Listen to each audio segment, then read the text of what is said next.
Existe um tipo de dor que não grita. Ela se instala devagar, como uma sombra fria que vai tomando cada cômodo da casa onde você construiu uma vida inteira. É a dor de ser invisível para quem você mais amou. De dar tudo, seu tempo, seu coração, seus sonhos, e descobrir que aos olhos deles, você nunca foi suficiente. Eu sei dessa dor. Vivi ela por anos, em silêncio, enquanto meu marido sorria para o mundo e me tratava como uma peça decorativa em nossa própria empresa. Enquanto meus filhos cresciam achando que o império que os sustentava tinha sido construído apenas pelo pai, mas tem algo que ninguém sabia. Você já se sentiu assim? Como se tivesse construído um castelo com as próprias mãos, mas todos dessem o crédito a outra pessoa? Comente aqui embaixo de onde você está nos assistindo. Sua presença importa para mim. O que aconteceu no dia da leitura do testamento do meu marido poderia ter me destruído de vez. Todos esperavam isso. Meus filhos, meus enteados, até aquela secretária com quem ele teve um caso por anos, todos achavam que eu finalmente desmoronaria.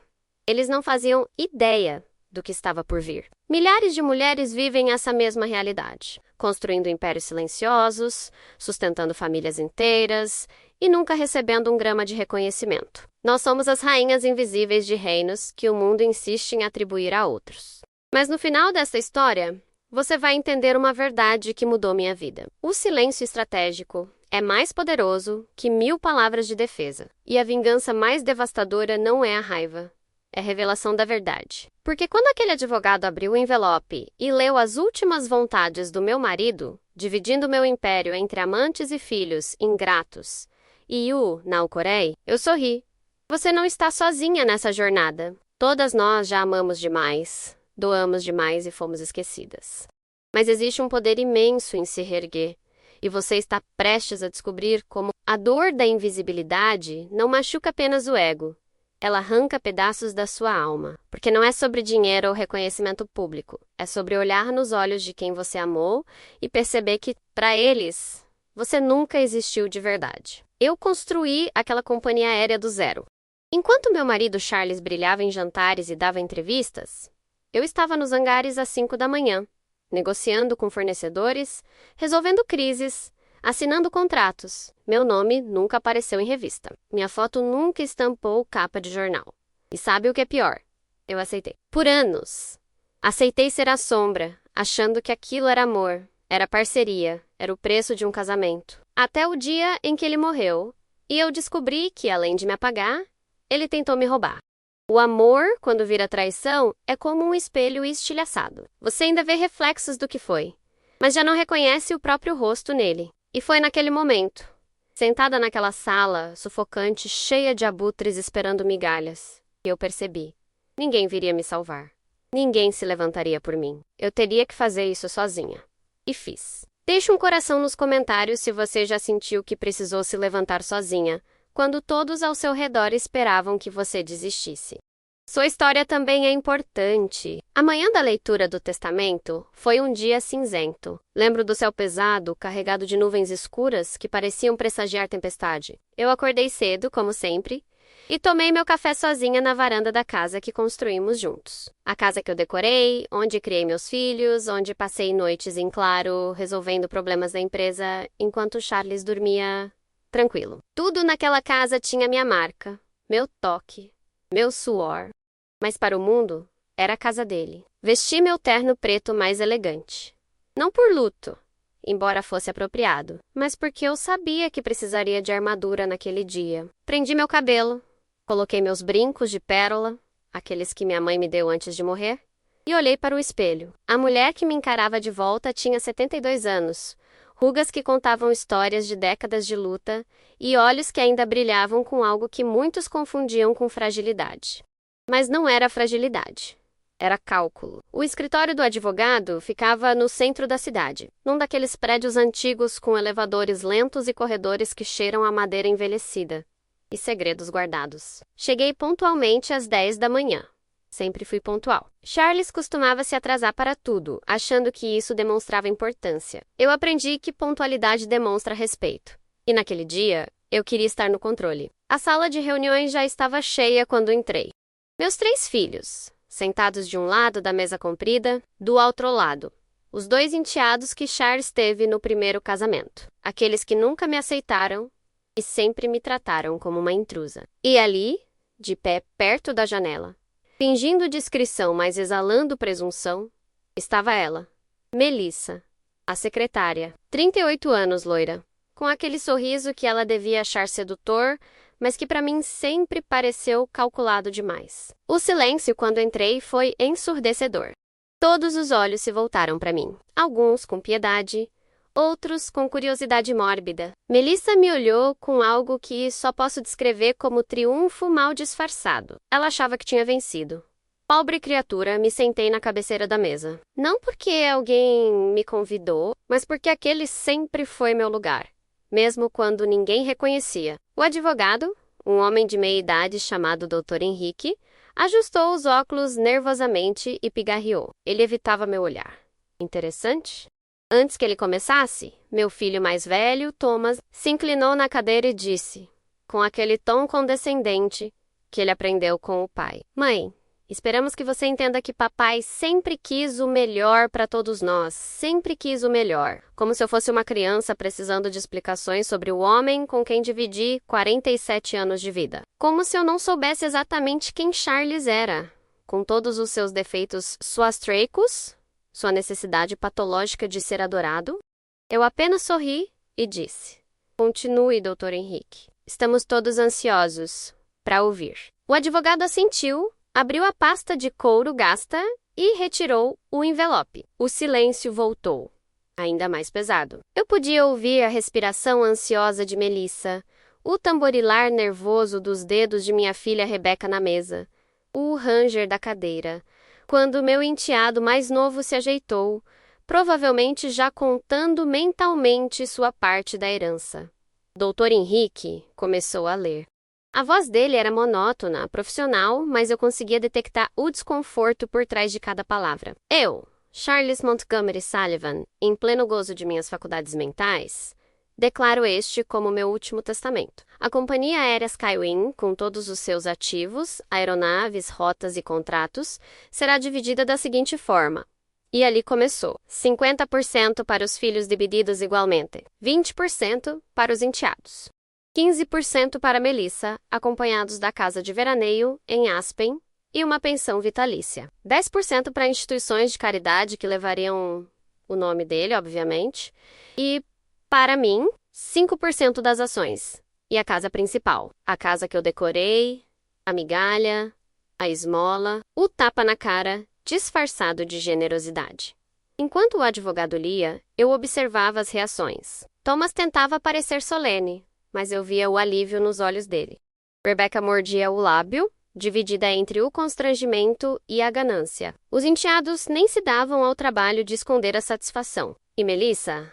Melissa sorriu abertamente, como se tivesse acabado de ganhar na loteria. Quando o Dr. Henrique terminou, o silêncio foi quebrado por Rebecca. Ela colocou a mão sobre a minha e disse, com falsa compaixão, mãe, eu sei que isso deve ser difícil para você, mas papai tinha seus motivos. Ele sempre foi justo. Justo. A palavra ecoou na sala como uma piada cruel. Charles nunca foi justo. Ele foi estratégico, manipulador, brilhante em sua capacidade de fazer as pessoas acreditarem na versão da realidade que ele vendia. Mas eu não disse nada disso. Apenas retirei minha mão gentilmente e perguntei ao advogado. É tudo? Ele hesitou. Aquele tipo de hesitação que significa que há mais, mas que ele preferiria não dizer. Sim, senhora Sullivan. E tirou. O testamento foi registrado há 6 meses e está juridicamente irrevogável. 6 meses. Ele havia registrado aquilo 6 meses antes de morrer. 6 meses planejando como me apagar definitivamente, como recompensar a amante, como dividir entre os filhos o que eu construí. E durante esses 6 meses ele ainda dormia ao meu lado, ainda me beijava pela manhã. Ainda me pedia conselhos sobre decisões da empresa. A hipocrisia tinha gosto de veneno. Thomas se levantou, ajeitou o paletó e disse, bom, acho que está tudo resolvido então. Mãe, se precisar de ajuda com a papelada da casa, é só avisar. Vamos cuidar de você. Cuidar de mim. Como se eu fosse uma criança desamparada. incapaz de sobreviver sem a benevolência deles. A raiva subiu pela minha garganta como lava, mas eu a engoli. Ainda não era hora. Melissa se aproximou e teve a audácia de colocar a mão no meu ombro. Sinto muito, senhora Sullivan. Sei que isso deve ser chocante para a senhora. O Charles me disse que a senhora entenderia, que a senhora sempre foi uma mulher razoável. Razoável. Essa palavra que usam para descrever mulheres que aceitam humilhações sem reclamar. Mulheres que sorriem enquanto são esfaqueadas pelas costas. Olhei para ela, diretamente nos olhos, e vi o que ela realmente era. Não uma vilã de novela, não uma femme fatale. Apenas uma mulher comum que acreditou na promessa de um homem casado e achou que 15% de uma empresa valiam a dignidade. Levantei da cadeira devagar, peguei minha bolsa e caminhei até a porta. Antes de sair, me virei e disse apenas: "Obrigada, Dr. Henrique. O senhor cumpriu seu papel. Nos veremos em breve." A expressão dele mudou. Algo naquele "nos veremos em breve" o deixou inquieto. Bom, saí daquele escritório com a cabeça erguida. Desci os 5 andares pelas escadas, porque precisava do tempo. Precisava sentir meu coração batendo forte, precisava deixar a adrenalina fluir. Quando cheguei ao térreo e saí para a rua, a chuva tinha começado. Aquela chuva fina de outubro que molha devagar, mas encharca até os ossos.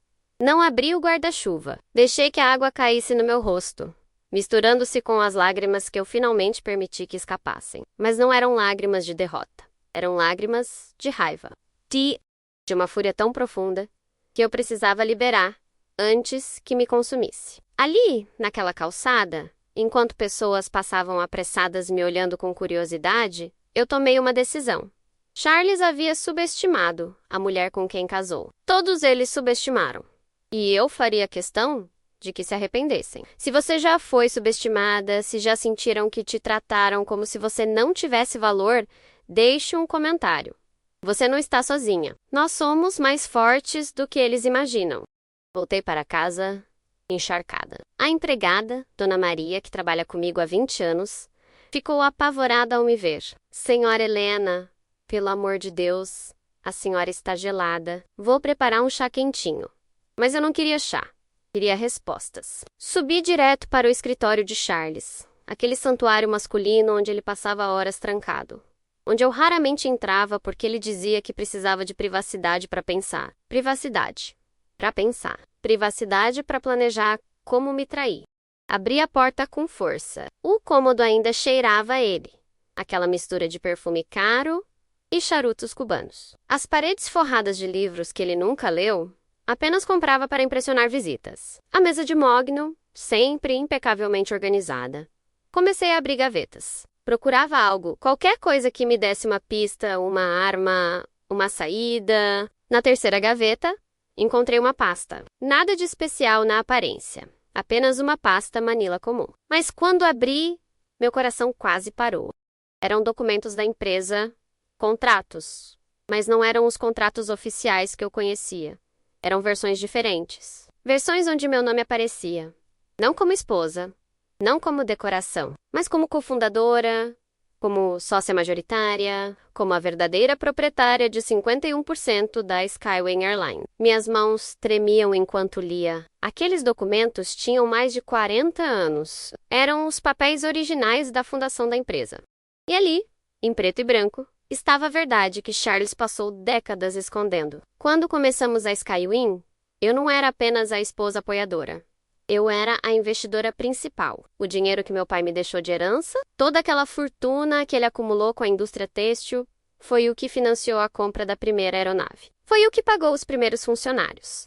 Foi o que manteve a empresa viva nos primeiros 5 anos, quando Charles quase a levou à falência com decisões impulsivas. Eu me lembrava daqueles dias, as noites em que sentávamos à mesa da cozinha, planejando rotas, calculando custos, sonhando com o futuro. Eu achava que éramos parceiros, achava que ele me via como igual. Mas em algum momento, Charles começou a reescrever a história. Começou a dar entrevistas onde ele era o visionário solitário. Começou a me apresentar como a esposa que o apoiava, não como a sócia que tornava tudo possível. E quando questionei, ele disse que era melhor assim. Que investidores e parceiros de negócios levavam mais a sério uma empresa comandada por um homem, que era estratégia de mercado, que eu estava sendo emocional ao me importar com o crédito quando o que importava era o resultado. E eu, jovem e apaixonada, acreditei. Engoli meu orgulho e aceitei ser apagada. Mas esses documentos provavam tudo. Provavam que legalmente contra Torment, a empresa era minha. Charles nunca teve direito de distribuí-la em testamento, porque ela nunca foi dele para distribuir. Sentei na cadeira dele, ainda segurando os papéis, e comecei a rir. Um riso baixo no começo, e foi crescendo até se tornar gargalhadas que ecoavam naquele escritório vazio. Dona Maria deve ter me ouvido e ficado preocupada, mas eu não conseguia parar. Não era um riso de alegria, era um riso de absurdo. De 50 anos de uma mentira tão grande que se tornou verdade para todos. De uma farsa tão bem construída que até eu mesma tinha começado a acreditar nela. Mas agora, com esses papéis nas mãos, a verdade voltava a existir. E a verdade era uma bomba. Passei o resto daquela tarde lendo cada documento. Havia anotações nas margens, lembretes escritos pela minha própria letra de décadas atrás. Cálculos que eu fiz, estratégias que eu desenvolvi. E em um envelope separado, encontrei algo ainda mais revelador. Cartas. Cartas que Charles escreveu para o advogado dele, anos atrás, pedindo orientação sobre como transferir as ações que estavam no meu nome para o nome dele, sobre como me fazer assinar documentos sem que eu percebesse o que estava assinando. E havia respostas do advogado. Respostas cautelosas explicando que seria difícil, que eu teria que concordar explicitamente, que havia riscos legais. Mas também havia sugestões. Sugestões de como fazer isso aos poucos, em pequenas transações que pareceriam inofensivas. Como usar minha confiança contra mim. A traição não tinha sido um momento. Tinha sido um projeto de décadas. Uma erosão lenta e calculada da minha posição, dos meus direitos, da minha identidade. Charles não me apagou num dia. Ele gastou 40 anos fazendo isso. Tiolo por tiolo, até construir uma prisão tão perfeita que eu nem percebia que estava presa. Mas ele cometeu um erro. Guardou as evidências. Talvez por ego, para se lembrar de como havia sido esperto. Talvez por medo, caso precisasse se proteger legalmente no futuro. Ou talvez, no fundo, uma parte dele quisesse que eu descobrisse. Que o Will soubesse que eu lutasse. Mas ele morreu antes de ver o que aconteceria quando eu finalmente abrisse aquela gaveta. Naquela noite, não dormi. Fiquei no escritório, organizando documentos, fazendo cópias, preparando minha estratégia. Às 3 da manhã, liguei para meu próprio advogado. Não o advogado da família. Não o Dr. Henrique, que claramente estava do lado de Charles. Mas um advogado que eu havia consultado anos atrás, quando comecei a suspeitar que algo não estava certo. Um homem chamado Dr. Roberto Almeida, especialista em direito empresarial e conhecido por nunca perder uma batalha judicial. Ele atendeu no terceiro toque, a voz rouca de sono. Dona Helena, está tudo bem. São 3 da manhã. Eu disse apenas, Dr. Roberto, preciso que o senhor venha à minha casa agora. Traga sua equipe. Encontrei algo que vai mudar tudo. Houve uma pausa. Então ele disse, estarei aí em 40 minutos. Enquanto esperava, preparei café forte, organizei todos os documentos sobre a mesa da sala de jantar. E pela primeira vez em meses, desde que Charles morreu, senti algo além de dor e solidão. Senti poder. Senti controle. Senti que finalmente, eu estava prestes a recuperar o que sempre foi meu. Dr. Roberto chegou com 2 assistentes, todos carregando maletas e laptops. Ele era um homem nos seus 50 anos, cabelos grisalhos perfeitamente penteados, olhos afiados que não perdiam nenhum detalhe. Quando viu a mesa coberta de documentos, assoviou baixinho. Dona Helena, isso é o que eu acho que é? Eu apenas empurrei a primeira pasta na direção dele e disse, leia. É o 600T. Colocou os óculos de leitura e começou. Vi o exato momento em que ele compreendeu a magnitude do que estava vendo. Os olhos dele se arregalaram, a mandíbula ficou tensa, e ele murmurou, meu Deus, isso é dinamite pura. Passamos as próximas 4 horas examinando cada documento. Dr. Roberto fazia perguntas. Eu respondia. Seus assistentes digitavam freneticamente, criando uma linha do tempo, cruzando informações, verificando autenticidades. Quando o sol começou a nascer, tínhamos um caso sólido, irrefutável, devastador. O testamento de Charles era inválido. Ele havia distribuído bens que nunca foram dele. E mais que isso, havia evidências claras de fraude, de manipulação, de apropriação indébita que se estendia por décadas. Dr. Roberto se recostou na cadeira, tirou os óculos e esfregou os olhos. Dona Helena, a senhora entende o que isso significa? Isso não é apenas anular um testamento. Isso é reescrever completamente a narrativa das Caribbean Airlines. Isso vai abalar a indústria inteira. E sua família vai lutar com tudo o que tem. Eu olhei para ele e disse, então que lutem. Passei 47 anos sendo apagada. Não vou passar o resto da minha vida assistindo meus filhos destruírem o que construí enquanto celebram um homem que me roubou. Ele sorriu. Era um sorriso pequeno, mas cheio de respeito. Então, vamos à guerra. Vou precisar de uma procuração completa, acesso a todas as contas bancárias da empresa, e a senhora precisa se preparar. Isso vai vazar para a imprensa. Vai ser feio. Sua família vai dizer coisas horríveis. Melissa provavelmente vai chorar na televisão. Seus filhos vão tentar te pintar como uma mulher amarga que não aceita a morte do marido. Você tá pronta para isso? Eu não hesitei. Estou pronta há 50 anos. Se você está acompanhando essa história e sentindo que finalmente alguém está contando sua verdade, inscreva-se no canal. Essas histórias precisam ser ouvidas. Nós precisamos ser ouvidas. A primeira ação judicial foi protocolada 3 dias depois. Pedido de anulação do testamento baseado em fraude e distribuição de bens de terceiros. A notícia explodiu. Em poucas horas, estava em todos os portais de notícias. Viúva de magnata da aviação contesta testamento, alegando ser verdadeira dona da empresa. As manchetes variavam entre sensacionalistas e condescendentes. Algumas me pintavam como uma viúva desesperada, outras como uma oportunista. Nenhuma ainda contava a verdade completa. Meu telefone não parou de tocar. Bloqueei meus filhos depois da 10ª ligação. Não tinha nada a dizer a eles ainda. Não antes que vissem as provas. Não antes que entendessem a gravidade do que o pai deles havia feito. Mas à noite, Rebeca apareceu na minha porta. Ela estava chorando, o rosto inchado, a voz trêmula. Mãe, o que você está fazendo? Papai acabou de morrer e você está destruindo a memória dele. Como pode ser tão cruel? Deixei ela entrar. Servimos chá na sala de estar. Aquela sala onde passamos tantas tardes juntas quando ela era criança, onde eu ajudava com lição de matemática, onde consolei seu primeiro coração partido, onde conversamos sobre seus sonhos. Sentei ao lado dela e perguntei, Rebecca, você sabe como a Skywing começou? Ela fungou, enxugou as lágrimas e disse, claro. Papai vendeu o carro dele e pegou um empréstimo no banco. Ele sempre contava essa história. Balancei a cabeça. Essa história é mentira, meu amor. Seu pai não tinha dinheiro para vender, não tinha crédito para empréstimo. Quem financiou a primeira aeronave fui eu, com o dinheiro que meu pai me deixou. $50 mil em 1977. Uma fortuna na época. E não foi um presente. Foi um investimento. Eu fui registrada como sócia majoritária. Peguei a pasta que estava na mesinha de centro, sempre à mão, agora, e mostrei os documentos a ela. Ela leu em silêncio. Vi quando a confusão deu lugar ao choque. Quando o choque deu lugar à compreensão. E, finalmente, quando a compreensão deu lugar a algo que parecia dor. Mas eu não sabia. Ninguém nunca me contou. Por que papai faria isso? A pergunta que eu mesma havia feito 1000 vezes.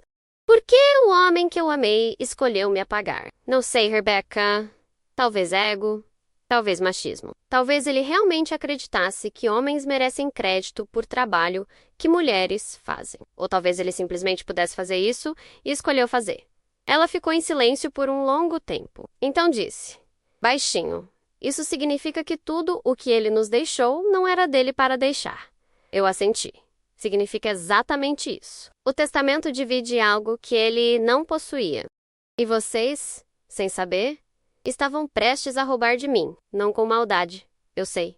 Mas ainda assim, roubar. Ela começou a chorar de novo, mas eram lágrimas diferentes. Lágrimas de quem está começando a ver o pai de forma diferente. Lágrimas de quem está confrontando verdades desconfortáveis. Mãe, eu sinto muito. Eu não sabia. Se soubesse, nunca teria. Segurei a mão dela. Eu sei, meu amor. mas agora você sabe. E agora precisa decidir. Fica do lado da verdade ou do lado da versão confortável? Ela apertou minha mão de volta. Do lado da verdade. Sempre do lado da verdade. Rebecca foi a primeira.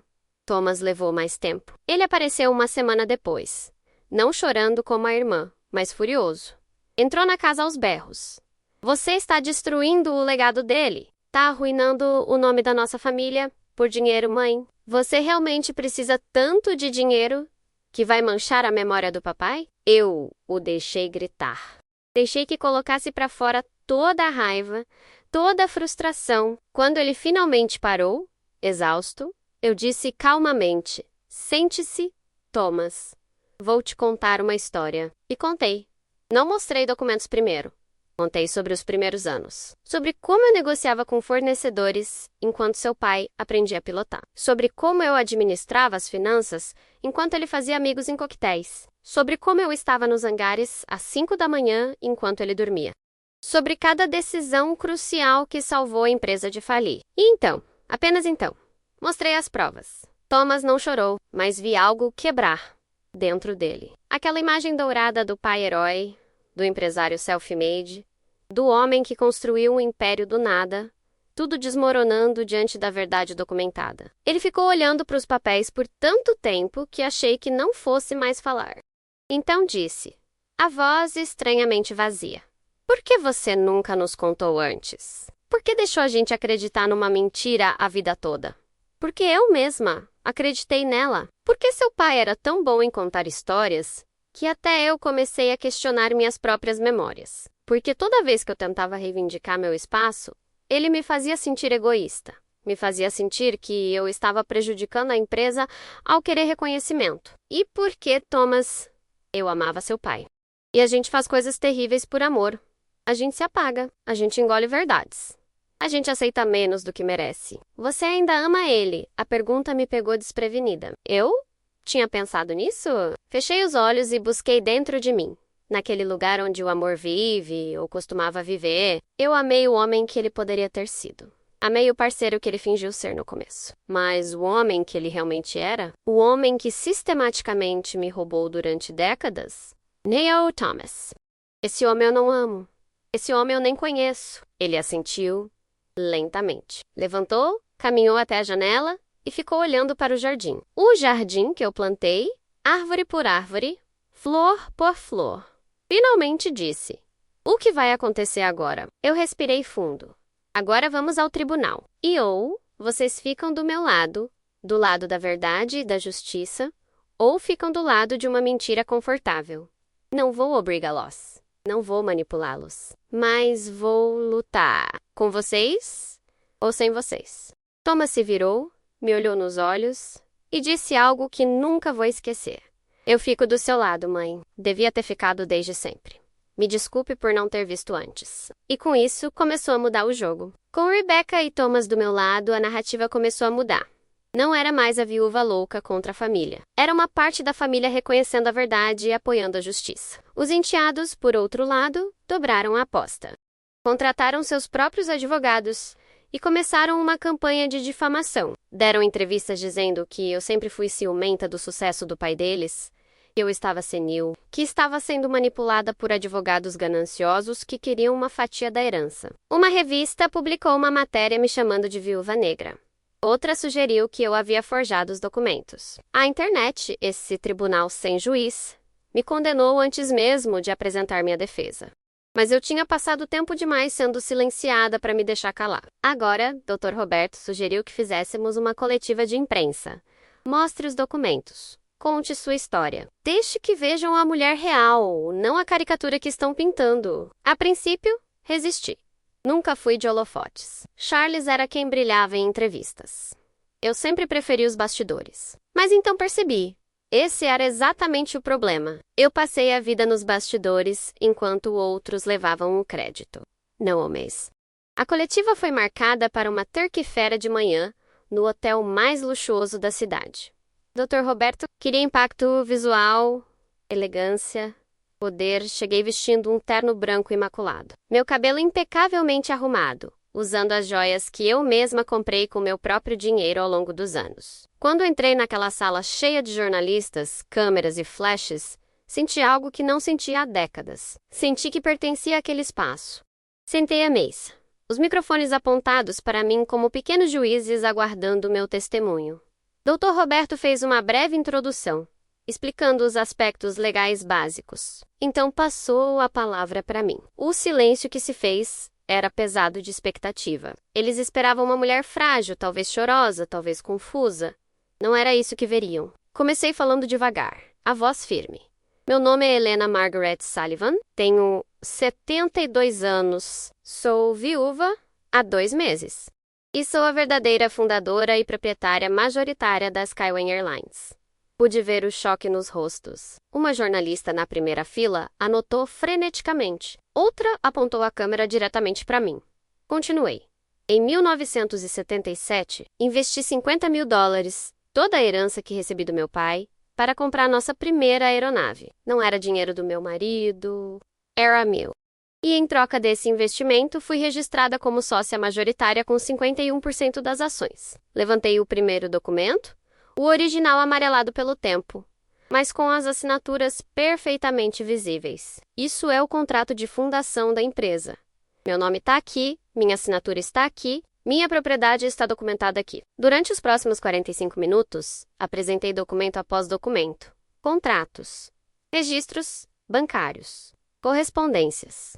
Cada peça de evidência que provava não apenas que eu era dona da empresa, mas que Charles havia sistematicamente trabalhado para me apagar dessa história. Quando cheguei nas cartas entre Charles e seu advogado, discutindo como me fazer assinar documentos sem entender o que assinava, o silêncio na sala era absoluto. Li trechos em voz alta. A esposa confia em mim implicitamente. Se eu apresentar os papéis como rotina administrativa, ela assinará sem questionar. Cada palavra era uma confissão. Cada frase era uma traição documentada. Vi lágrimas nos olhos de algumas jornalistas. Vi raiva nos rostos de outras. Terminei dizendo: passei 47 anos sendo a mulher invisível por trás de um homem visível. Aceitei isso porque amava meu marido e acreditava que estávamos construindo algo juntos. Mas ele não via como parceria. Via como oportunidade. Oportunidade de tomar o que era meu e chamar de seu. E quando morreu, tentou dar aos outros o que nunca foi dele para dar. Eu não estou aqui buscando vingança. Estou aqui buscando justiça. Estou aqui reclamando o que sempre foi meu. As perguntas vieram como avalanche. Como a senhora se sente em relação ao seu marido agora? Ainda o ama? Por que demorou tanto para revelar isso? O que espera conquistar? Seus filhos apoiam? E Melissa? A secretária mencionada no testamento? Respondi cada pergunta com honestidade. Sim, 2 dos meus 3 filhos me apoiam. Sim, estou decepcionada e magoada. Não forjei nenhum documento, todos foram verificados por peritos independentes. E quanto a Melissa, ela é vítima tanto quanto eu. Vítima das mentiras de um homem que prometeu mundos que não eram dele para prometer? Essa última resposta surpreendeu a todos, inclusive a mim mesma. Mas era verdade. Quanto mais pensava sobre Melissa, menos raiva sentia. Ela não roubou meu marido. Ele não era propriedade para ser roubada. Ela acreditou nas promessas dele, assim como eu acreditei. A diferença é que eu tive 47 anos de ilusão. Ela teve apenas 5.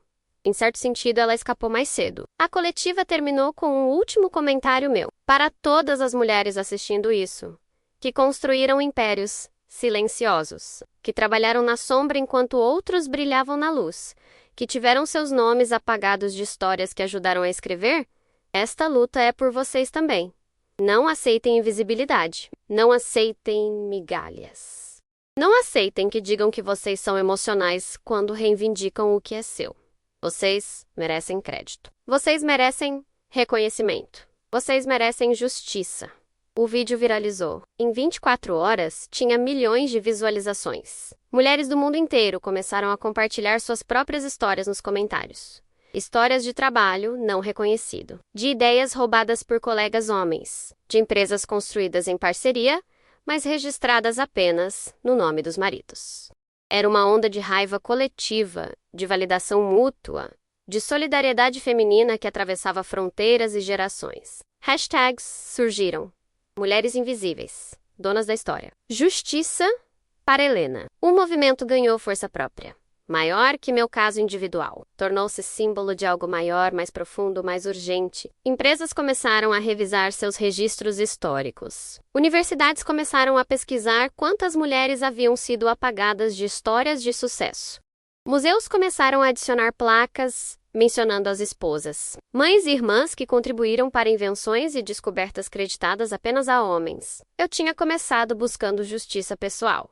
Sem querer, acendi um movimento. Se essa história está tocando seu coração, se você vê sua própria luta refletida aqui, deixe um coração nos comentários. E inscreva-se, porque histórias como essas precisam ser contadas, precisam ser ouvidas, precisam ser validadas.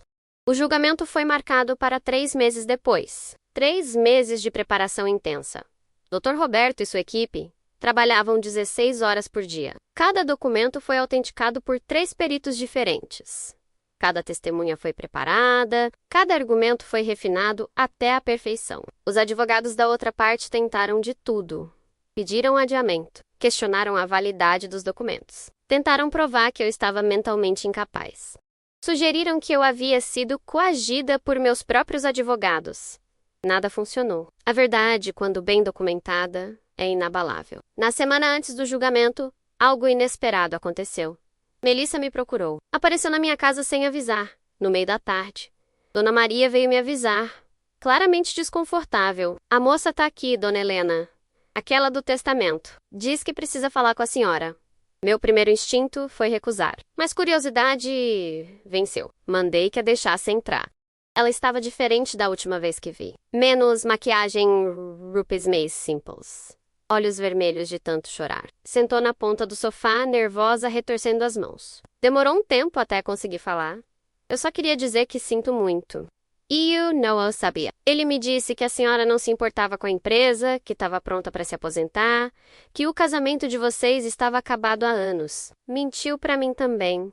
Olhei para ela, essa mulher jovem que pensei ser minha inimiga, e vi apenas mais uma vítima da manipulação de Charles. Ele era bom nisso, não era? Fazer você acreditar na versão da realidade que ele precisava que você acreditasse. Ela sentiu, lágrimas escorrendo.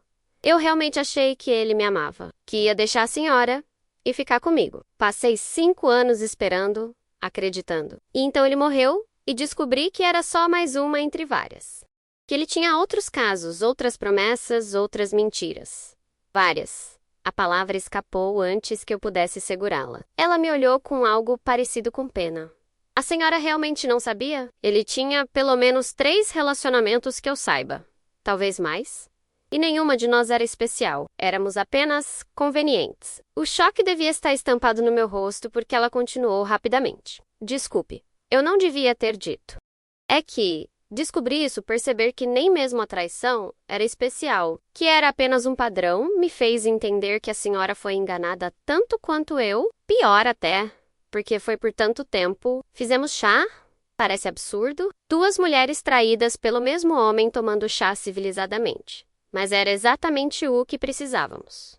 Conversamos por horas. Ela me contou detalhes que eu não queria saber, mas precisava ouvir. As promessas que ele fazia, os lugares onde se encontravam, as mentiras que ele contava sobre mim. E eu, pela primeira vez, falei abertamente sobre os últimos anos do nosso casamento.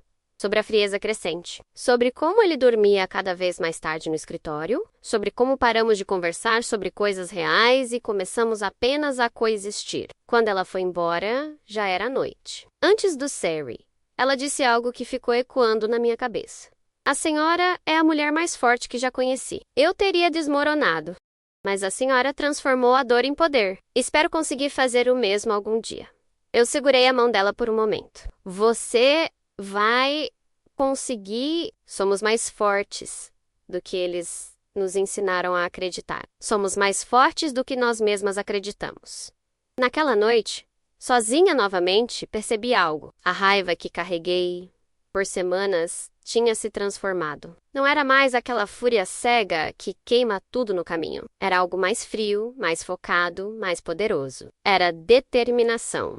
Determinação de que o que aconteceu comigo não aconteceria com outras mulheres. De que minha história, por mais dolorosa que fosse, serviria de alerta, de exemplo, de combustível para mudanças. O dia do julgamento amanheceu claro. Um daqueles dias de céu azul impossível que parecem zombar da gravidade do momento. O tribunal estava lotado. Jornalistas ocupavam metade das cadeiras. A outra metade estava dividida entre meus apoiadores e os da outra parte. Rebecca e Thomas sentaram atrás de mim. Meu filho mais novo, Daniel, que tinha ficado em silêncio durante todo o processo, também estava lá, embora eu não soubesse de que lado ele estava. Os enteados entraram com seus advogados, todos em ternos caros demais e expressões de superioridade ensaiada.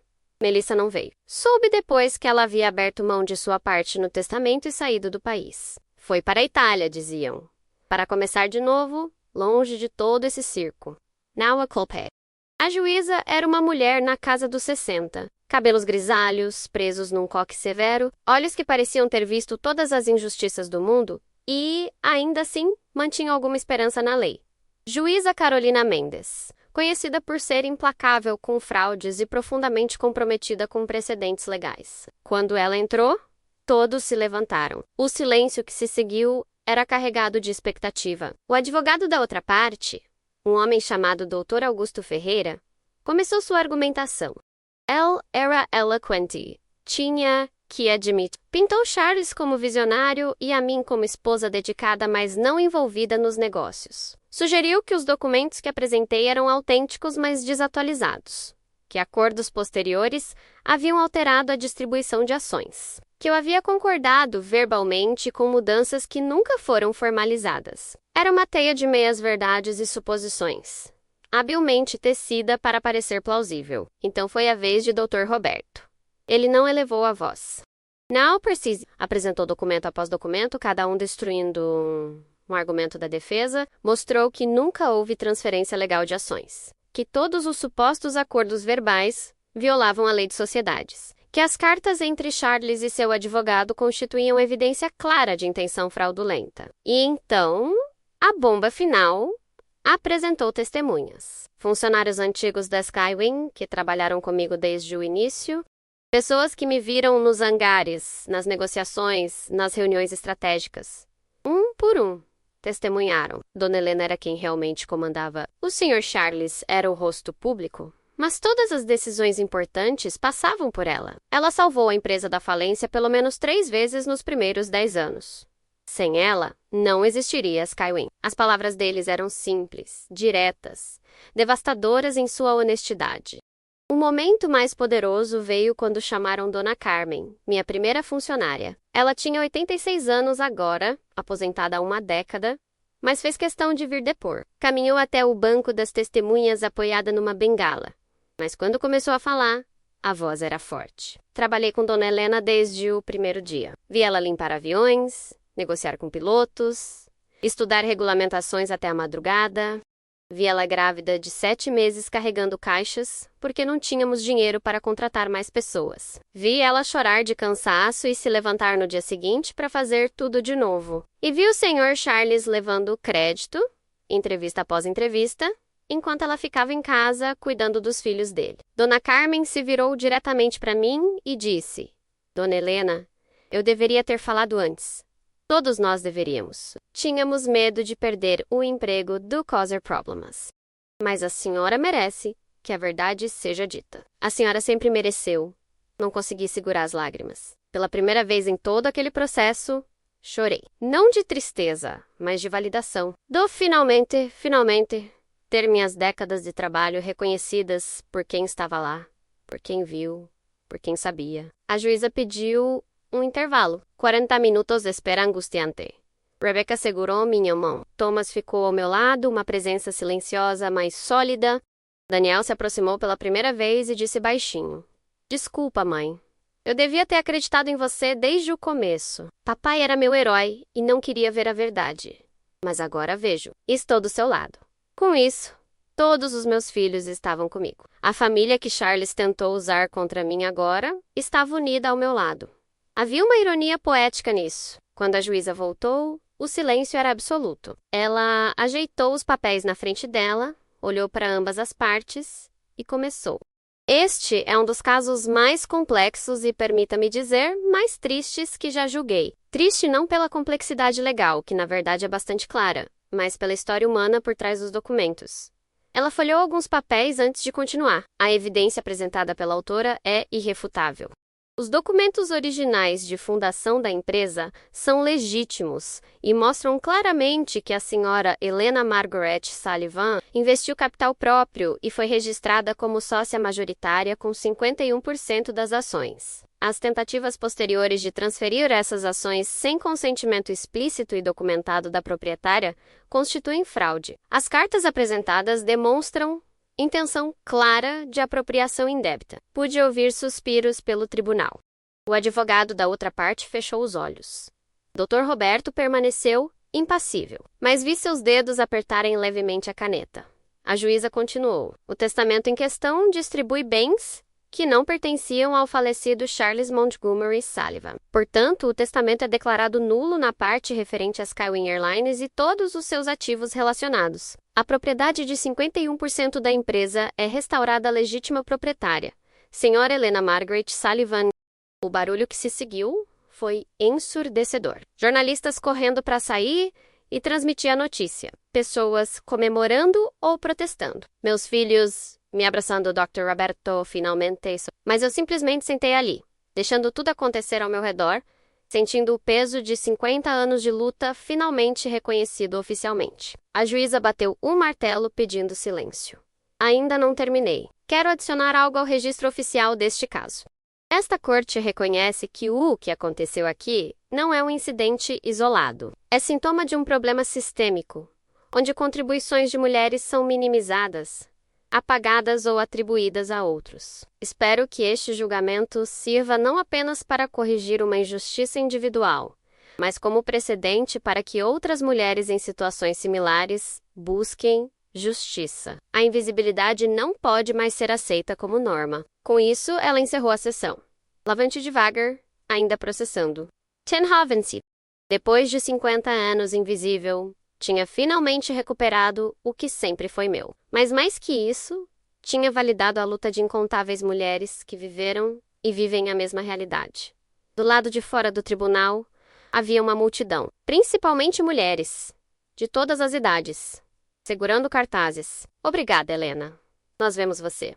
Mulheres invisíveis. Não mais. Um movimento que tinha começado com minha coletiva de imprensa havia crescido além de qualquer expectativa.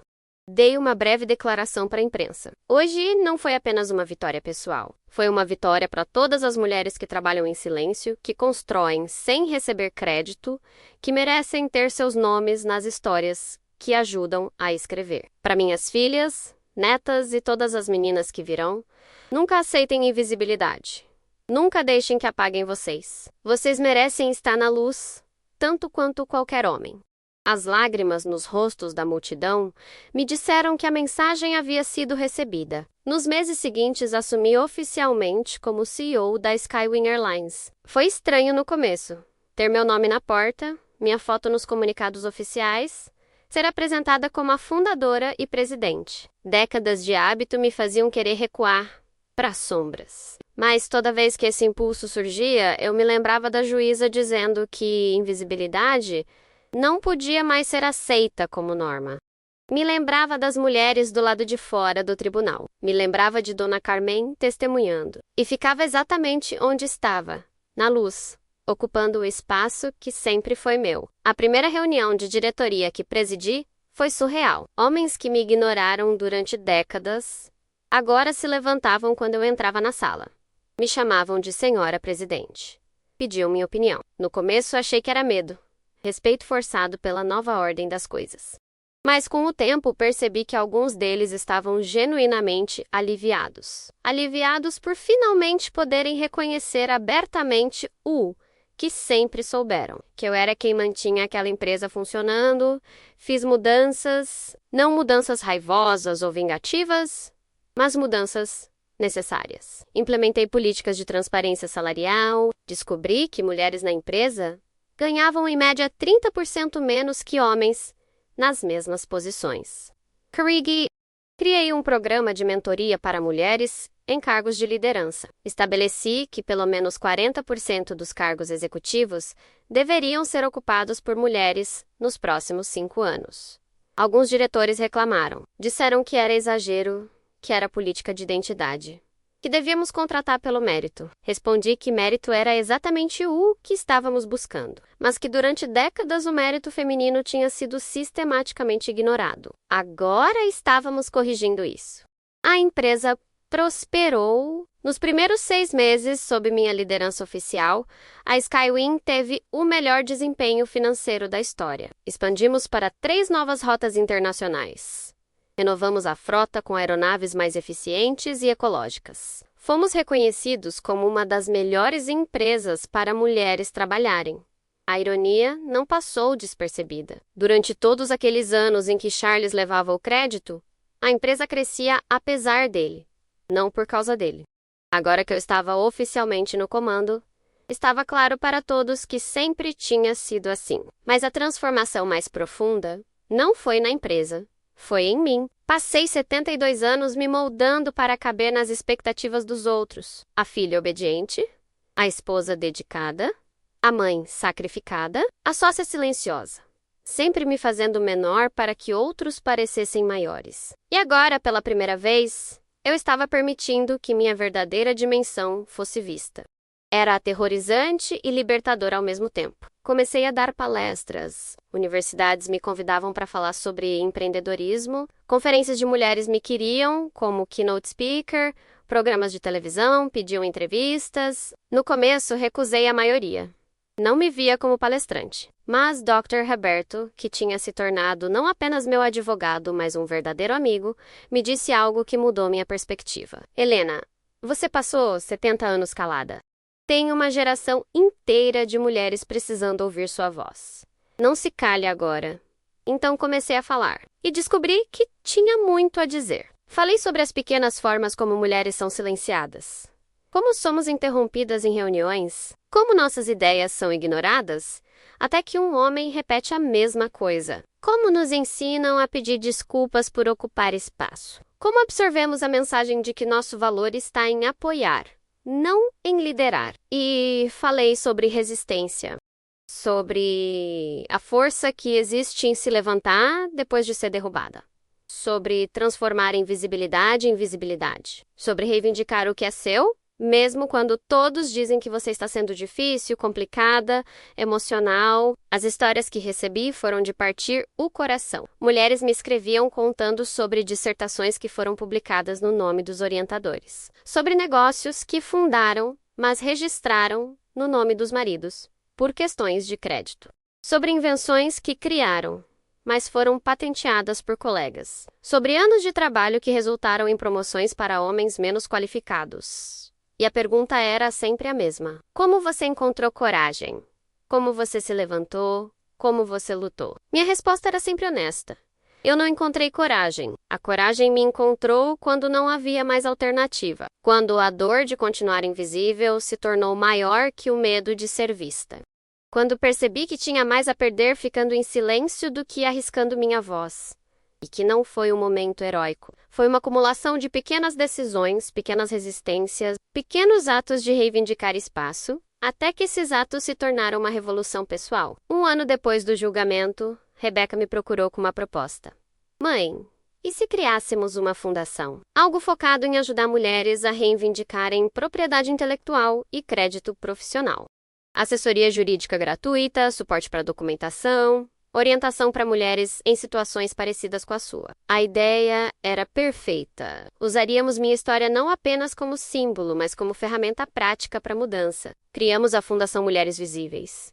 Thomas administrava a parte financeira. Rebecca cuidava das operações do dia a dia. Daniel criou toda a plataforma digital, onde mulheres podiam compartilhar histórias, buscar recursos e se conectar com outras em situações similares. No primeiro ano, ajudamos 243 mulheres a recuperar crédito por trabalho roubado. No segundo ano, esse número triplicou. Processos judiciais foram ganhos. Patentes foram corrigidas. Nomes foram adicionados a publicações científicas. Histórias foram reescritas. Mas minha maior alegria não vinha dos grandes casos. Vinha das cartas que recebia de mulheres dizendo que tinham começado a falar em reuniões, que tinham pedido aumento, que tinham parado de se desculpar por ter opiniões, que tinham ensinado as filhas a nunca se fazer pequena. Essas pequenas vitórias, multiplicadas por milhares, eram uma revolução silenciosa acontecendo em tempo real. Melissa me escreveu da Itália. A carta era longa, cheia de reflexões sobre o que tinha vivido e como estava se reconstruindo. Ela tinha aberto uma pequena galeria de arte em Florença. Estava namorando alguém que a respeitava. Estava aprendendo a confiar de novo. No final da carta, ela escreveu: "Obrigada por me mostrar que somos mais que as histórias que homens contam sobre nós. Somos as autoras das nossas próprias narrativas." Respondi dizendo que estava orgulhosa dela. E estava. Nós duas tínhamos sido vítimas do mesmo homem, mas ambas tínhamos escolhido não permanecer vítimas para sempre. Os enteados nunca se reconciliaram comigo. Tentaram recorrer da decisão judicial. Sem sucesso. Eventualmente, venderam as poucas ações que tinham de outras empresas da família e desapareceram da minha vida. Não sinto raiva deles. Sinto pena. Pena de terem escolhido a amargura em vez de aceitação. De terem defendido uma mentira confortável em vez de abraçar uma verdade desconfortável. Mas essa foi a escolha deles. E respeito isso, mesmo discordando. Quanto a Charles, levei tempo para processar meus sentimentos sobre ele. Raiva foi fácil. Decepção foi mais profunda. Mas, eventualmente, cheguei a algo próximo da paz. Não perdão, porque perdão implica que o que ele fez foi aceitável. Não foi mais uma aceitação de que ele era humano, falho, produto de um tempo e cultura que ensinava homens a tomar e mulheres a dar. Isso não justifica suas ações, mas contextualiza e me permite seguir em frente sem o peso do ódio. Tenho uma foto na minha mesa agora. Não é uma foto de Charles, embora ainda tenha algumas guardadas em álbuns por causa dos meus filhos. É uma foto minha aos 28 anos, no hangar, ao lado da nossa primeira aeronave. Estou usando um macacão de mecânico, cabelo preso num rabo de cavalo bagunçado, mãos sujas de graxa, sorrindo para a câmera com um sorriso enorme e genuíno. Naquela foto eu sabia quem era. Sabia o que tinha construído. Ainda não tinha sido convencida a me esconder. Olho para aquela foto todos os dias e digo à jovem que fui: eu voltei. Me perdi por algumas décadas, mas voltei. E trouxe todas as outras mulheres perdidas comigo. Às vezes Rebecca pega a filha dela, minha neta Sophie de 6 anos, e traz para visitar o escritório. Sophie adora os aviões. Adora a ideia de que a bisavó comanda uma empresa aérea. Outro dia ela perguntou: "Vovó Helena, quando você crescer, vai ser piloto?" Corrige gentilmente: "Querida, eu não vou ser piloto. Eu já cresci. Sou a dona da empresa. As pilotos trabalham para mim." Os olhinhos dela se arregalaram. "Você é a chefe dos aviões?" "Sorry?" "Sou a chefe dos aviões. E algum dia, se você quiser, pode ser a chefe de qualquer coisa que sonhar. Mas nunca deixe ninguém te dizer que você precisa ser pequena para que outros pareçam grandes. Você pode brilhar com toda a sua luz e o mundo vai se ajustar." Ela sentiu solenemente, como se eu tivesse compartilhado a sabedoria mais importante do universo. E talvez tivesse... Agora, aos 73 anos, olho para trás e vejo duas vidas distintas. A vida que vivi na sombra e a vida que estou vivendo na luz. A primeira foi mais longa, mas a segunda é mais verdadeira. E me pergunto, quantas mulheres estão vivendo na sombra agora, acreditando que é onde pertencem? Quantas estão construindo impérios que outros vão clamar como seus? Quantas estão esperando permissão para reivindicar o que já é delas? Se você é uma dessas mulheres, quero que saiba isso. Você não precisa de permissão. Você não precisa esperar até que alguém reconheça seu valor. Você não precisa ser perfeita, ou irrepreensível, ou ter todas as provas organizadas. Você só precisa decidir que sua invisibilidade termina hoje. Que sua voz merece ser ouvida. Que seu trabalho merece crédito. Que você merece estar na história que está ajudando a escrever. Não será fácil. Vão te chamar de difícil, de complicada, de exagerada. Vão dizer que você está sendo emocional, que está distorcendo fatos, que está buscando atenção. Deixe que digam. A opinião deles não muda sua verdade. E quando você se levantar, vai descobrir que não está sozinha. Há um exército de mulheres esperando para se levantar com você. Mulheres que também estão cansadas de serem invisíveis. Mulheres que também estão prontas para reivindicar suas histórias. Minha história não é especial. É a história de milhões de mulheres que vieram antes de mim e milhões que virão depois. A única diferença é que eu tive documentos provando minha verdade. Mas mesmo sem documentos, sua verdade é válida. Seu trabalho é real. Suas contribuições importam. E você merece reconhecimento. O testamento do meu marido me deixou em choque. Mas o choque me acordou. Me forçou a enxergar verdades que tinha estado evitando. Me empurrou para uma luta que eu não sabia que precisava travar. E no processo, descobri que o império nunca foi de Charles. Sempre foi meu. Eu apenas tinha esquecido. Mas agora, lembro. E tô fazendo questão de que ninguém mais esqueça. Para você que assistiu até aqui, obrigada. Obrigada por ouvir. Obrigada por validar. Obrigada por fazer parte desse movimento de mulheres reclamando os seus espaços. Se essa história tocou você, se despertou algo adormecido, se acendeu uma chama de resistência, inscreva-se nesse canal. Compartilhe com outras mulheres que precisam ouvir isso. Deixe nos comentários sua própria história de invisibilidade ou de luta. Nossas vozes juntas são mais fortes que qualquer sistema tentando nos silenciar. E lembre-se sempre, você não é invisível. Você nunca foi. Alguns apenas se beneficiavam de fingir que você era. Mas agora, você sabe a verdade. E a verdade, uma vez conhecida, não pode mais ser ignorada. Você é vista, você é valorizada, você é poderosa. E seu império, qualquer que seja ele, sempre foi seu. Está na hora de reclamá-lo